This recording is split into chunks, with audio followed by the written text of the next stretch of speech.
Եվրոպական հանձնաժողովը հայտարարել է, որ վերանայված վիզային քաղաքականության շրջանակում կասեցվում է առանց վիզայի ռեժիմը Վրաստանի դիվանագիտական, ծառայողական եւ պաշտոնական անձնագրեր ունեցողների համար։ Այսուհետև այդ անձնագրերի տերերը պարտավոր են վիզա ներկայացնել Շենգենյան գոտի պաշտոնական նպատակներով մուտք գործելիս։ Եվրոհանձնաժողովի հաղորդմամբ որոշումը կայացվել է Եվրամիության անդամ պետությունների հաստատումից հետո։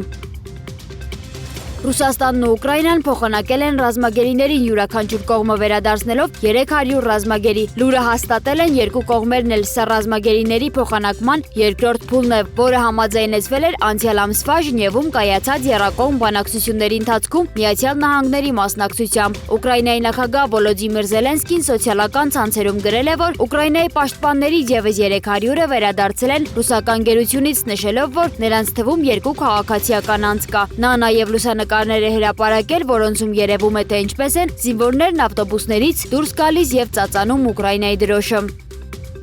Եվրահանձնաժողովը հայտարարել է, որ Ուկրաինայի նախագահ Վոլոդիմիր Զելենսկու կոշտ արտահայտություններն ու սպառնալիքները Հունգարիայի վարչապետ Վիկտոր Օրբանի հասցեին անընդունելի են։ Այս մասին Բրյուսելում կայացած ճեպազրույցում հայտարարել է Եվրահանձնաժողովի պաշտոնական ներկայացուցիչ Օլիվ Գիլը։ Նրա խոսքով Եվրահանձնաժողովն ակտիվ քննարկումներ է վարում նպատակ ունենալով մեղմացնել կողմերի հռետորաբանությունները եւ հասնել համաձայնության Ուկրաինային 90 միլիարդ եվրո վարկ տրամադրելու, նաեւ ԵՄ երկրների էներգետիկ անվտանգության հարցերում։ Ավելի վաղ Զելենսկին առանց անուն նշելու, սակայն ակնարկելով Օրբանին հայտարարել էր, որ վերջինս ստիպված կլինի գործ ունենալ Ուկրաինայի զինված ուժերի հետ, եթե չբացի Կիևին տրամադրելիք 90 միլիարդ եվրոյի վարկը։ Հունգարիայի ղեկավարությունն իր հերթին Կիևին մեղադրել էր Դրուժբա նավթամուղի աշխատանքը միտումնավոր արգելափակելու մեջ։ Վարչապետ Վիկտոր Օրբանն X սոցիալական ցանցում գրել է, որ Բուդապեշտն այս հարցում չի պատրաստվում գնալ ոչ գործարքների, ոչ էլ փոխզիջումների։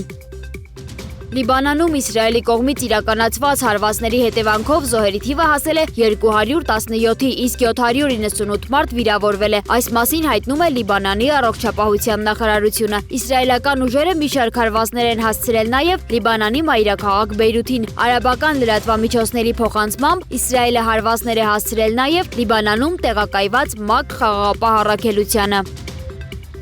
ՄԱԿ-ի մարդու իրավունքների հարցերով գերագույն հանձնակատարը հայտնել է, որ անցած շաբաթ Աֆղանստանի եւ Պակիստանի միջև ռազմական գործողությունների սրումից ի վեր սպանվել է 56 աֆղանստանցի քաղաքացիական անձ, որոնց գրեթե կեսը երեխաներ են։ Նշվում է նաեւ, որ վիրավորվել է եւս 129 մարդ, այդ թվում 41 երեխա եւ 31 կին։ ՄԱԿ-ի պաշտոնյայի խոսքով շարունակվող բռնության հետևանքով հումանիտար օգնությունը չի կարող հասնել բազմաթիվ մարդկանց, որոնք ունեն դրա կարիքը։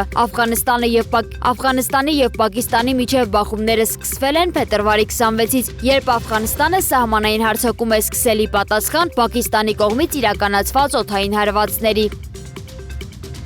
Իսպանիայի վարչապետ Պետրո Սանչեսը հայտարարել է, որ ռազմական էսկալացիան սպառնալիք է ոչ միայն համաշխարհային խաղաղության համար, այլև Իսպանիայում եւ Պորտուգալիայում բիզնեսների եւ ընտանիքների բարեկեցության համար, քանի որ նրանք ստիպված են լինելու բախվել կյանքի թանկացման աճին։